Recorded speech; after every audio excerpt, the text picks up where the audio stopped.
আপনার কাঁধ শক্ত হয়ে গেছে, চোয়াল ভারী হয়ে এসছে, মাথার ভেতরটা কিছুতেই থামছে না, দৌড়েই চলেছে। আপনি বলছেন যে আমি ঠিক আছে, কিন্তু আপনার শরীর বলছে আমি খুব ক্লান্ত। স্ট্রেস সবসময় সবাইকে জানান দিয়ে আসে না, চিৎকার করে না। স্ট্রেস অনেক সময় ভিতরে ভিতরে চুপচাপ লুকিয়ে বসে থাকে। তাহলে চলুন আজকেই আমাদের ভেতর থেকে স্ট্রেসটাকে বের করি আর ট্যাপিং করি।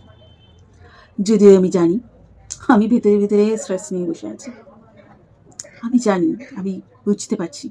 তাহলেও আমি নিজেকে ভালোবেসে স্বীকার করি, নিজেকে সম্মান করে গ্রহণ করছি। যদিও আমি জানি যে ভিতরে ভিতরে এত কিছু মাথার মধ্যে ঝড় বয়ে চলেছে, কি হয়েছে, কি হবে, সব কিছু দিয়ে, আর আমি সমস্ত কিছু দিয়ে আমার ভেতরে ভাবনার ঝড় বয়ে চলেছে।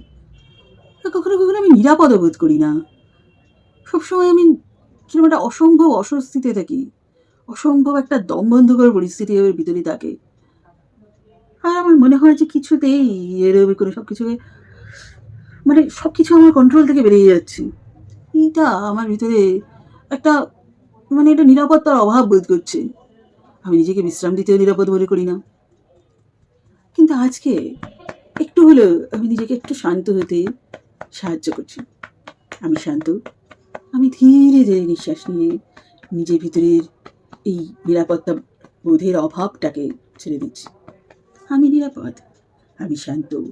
যা কিছু আমি কন্ট্রোল করতে পারছি না, যা কিছু আমার আয়ত্তের বাইরে, সেগুলোকে আমি ছেড়ে দিচ্ছি।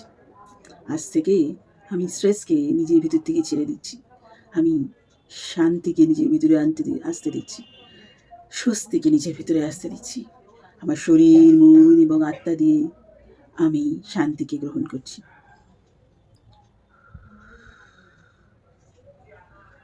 সবসময় শুধু ভাবনা চিন্তা করা আর শুধুই নিজেকে একটা অদ্ভুত অস্বস্তির মধ্যে রাখা, নিরাপত্তা বোধের অভাবের মধ্যে রাখাটা, সেটাও কিন্তু নিরাপদ নয়।